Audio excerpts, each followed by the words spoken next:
Assalamualaikum warahmatullahi wabarakatuh. Yang kami hormati kepada Mbak Kinkin dan teman-teman semua, kami di sini izin mempresentasikan materi mengenai analisis direct waktu. Sebelum kami memulai materi, alangkah baiknya kami untuk memperkenalkan diri terlebih dahulu. Perkenalkan, nama saya Nisa Rahmadani dan rekan-rekan saya. Kenalkan, nama saya Cut Meilani. Perkenalkan, nama saya Faisal Chelsea. Perkenalkan, nama saya Isnaini Walida. Di sini, saya akan menjelaskan tentang pengertian analisis direct waktu. Apa itu analisis direct waktu? Analisis direct waktu adalah metode statistik yang digunakan untuk menganalisis data yang dikumpulkan secara berurut berdasarkan waktu.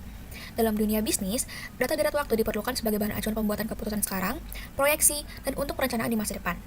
Tujuan dari metode ini adalah untuk mempelajari pola, tren, dan perubahan yang terjadi pada data seiring berjalannya waktu. Di sini terdapat 4 komponen direct waktu.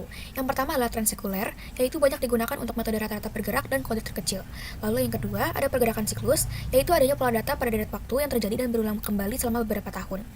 Yang ketiga ada fluktuasi musiman, yaitu ditunjukkan oleh adanya pola teratur tahunan. Pada saat tertentu, dalam tahun yang sama terjadi peningkatan dan akan menurun lagi pada saat lainnya. Lalu yang terakhir ada variasi tak beraturan atau yang biasa disebut dengan konstan. Variasi ini merupakan gerakan naik turun yang tidak dapat diduga sebelumnya dan terjadi secara acak. Lalu ada contoh grafik dari komponen direct waktu. Yang pertama ada tren, selanjutnya ada cyclic atau siklus, lalu ada konstan atau variasi tak beraturan, yang terakhir ada seasonal atau musiman. Baik, selanjutnya ada metode pemulusan atau smoothing. Banyak digunakan untuk menghilangkan atau mengurangi keteracakan, randomness dari data deret waktu, time series. Yang pertama ada rata-rata bergerak atau moving average. Banyak digunakan untuk menentukan tren dari suatu data deret waktu. Deret dari data asli diubah menjadi deret rata-rata yang lebih mulus dan tidak terlalu bergantung pada osilasi. Bila rata-rata bergerak dihitung atas dasar selang 3 periode, maka di bawah ini merupakan contohnya. Selanjutnya ada pemulusan eksponensial. Terkadang lebih efisien dibandingkan dengan moving average karena kemampuan menghitung sebuah nilai pemulusan untuk setiap pengukuran respon. Metode eksponensial dimulai dengan menentukan nilai S1 minus Y1 pada periode pertama. Untuk periode kedua ditentukan S2 sama dengan AY2 plus dalam kurung 1 minus A. S1 dan untuk periode waktu T, nilai yang dimuluskan ST adalah seperti di bawah ini. Bila mana terhadap persamaan das-U, dengan maka akan diperoleh persamaan baru. Berikut contohnya di bawah ini.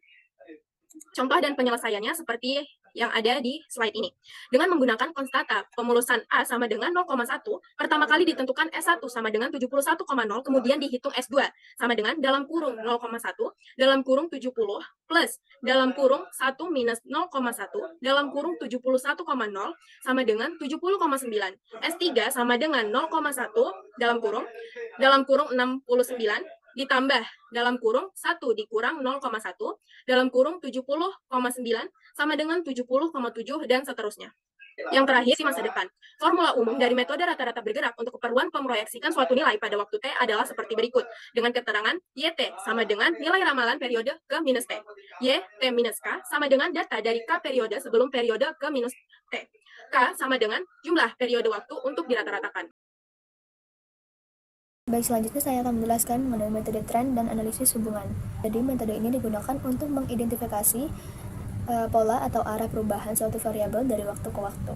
Apabila perhitungan didasarkan pada data historis dari satu variabel saja, maka digunakan 5 metode. Yang pertama itu ada metode tren bebas, yang kedua semi average, yang ketiga ada moment, yang keempat adalah square, dan yang terakhir ada kuadratik. Apabila perhitungan didasarkan pada data historis dari satu variabel yang akan ditaksir dan dihubungkan dengan data historis lain yang mempunyai hubungan kuat terhadap perkembangan variabel yang akan ditaksir, maka digunakan 2 cara. Yang pertama itu ada metode korelasi dan yang kedua itu ada metode regresi. Baik, lebih lanjut saya jelaskan. Yang pertama itu ada metode tren bebas. Metode ini cenderung digunakan untuk analisis pendahuluan yang akan memberikan gambaran awal dari suatu permasalahan yang dihadapi. Metode ini mencoba untuk melihat pola data amatan melalui tebaran titik dari pasangan data penjualan. Nah, bila terhadap data penjualan dibuat tebaran titiknya dan ditarik garis yang menghubungkan titik-titik pasangan pengamatan tersebut, akan diperoleh gambaran tren berikut. Lalu yang kedua itu ada metode tren semi-average. Metode tren ini digunakan untuk keperluan peramalan dengan membentuk suatu persamaan layaknya analisis regresi. Metode ini juga digunakan apabila data yang dihadapi berjumlah genap, sehingga dapat dibagi menjadi 2 kelompok sama besar. Dalam metode tren semi-average, ditempuh mekanisme sebagai berikut. Yang pertama itu membagi data amatan menjadi 2 kelompok. Lihat pada tabel di bawah ini, kita membuat kelompok menjadi kelompok pertama yaitu tahun 1993, 1994, 1995.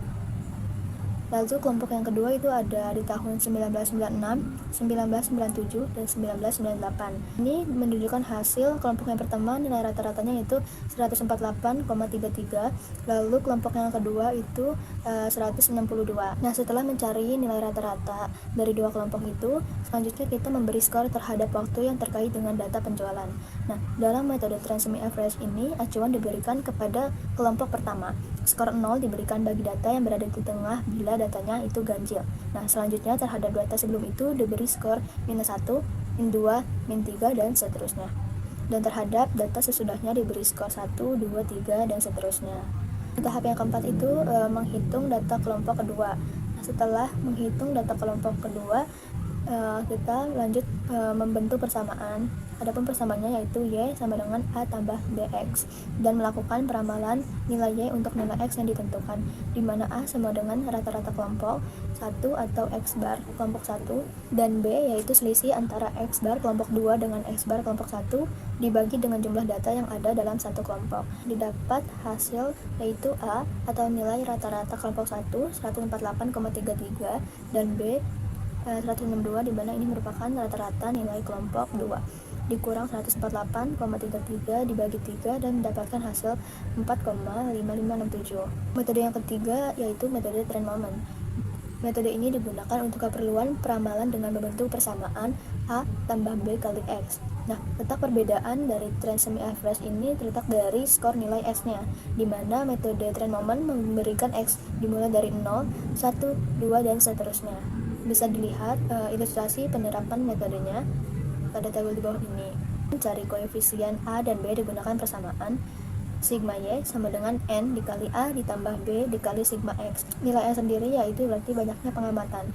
Nah, penghitungan ini bisa menggunakan metode eliminasi atau metode substitusi.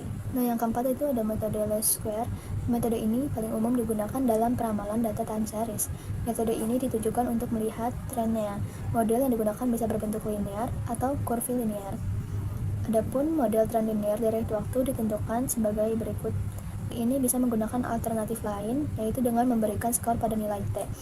Data dibagi menjadi dua kelompok, di mana genap jika jumlahnya genap, maka skor nilai T-nya adalah -5, -3, -1, 1, 3, 5, dan seterusnya. Jika ganjil, maka skor nilai T-nya adalah -2, -1, 0, 1, 2, dan seterusnya. Selanjutnya, koefisien A dan B dicari melalui rumus sebagai berikut. Materi terakhir pada bab time series atau deret waktu adalah metode dekomposisi. Metode dekomposisi adalah metode yang didasarkan pada asumsi bahwa data deret waktu adalah gabungan dari pola dan error, atau dapat ditulis sebagai data sama dengan pola plus error. Model ini biasa digunakan dalam bentuk penambahan atau bentuk mutlak, atau juga dalam bentuk perkalian, bentuk relatif. Pada modul ini digunakan bentuk perkalian, yaitu model klasik dekomposisi. Keuntungan melakukan dekomposisi ini adalah ramalan jangka pendek dan jangka panjang itu dipisah, sehingga dapat memudahkan manajemen dalam melakukan perencanaan. Terus tujuan analisis dekomposisi adalah mengekstrak komponen-komponen deret waktu menjadi sub-sub bab. Yang selanjutnya adalah langkah-langkah pada metode dekomposisi. Yang pertama itu hitung rata-rata bergerak yang mempunyai panjang periode K yang sama dengan periode sebelumnya. Kedua adalah hitung rata-rata bergerak terpusat untuk memisahkan komponen acak I dari butir 1.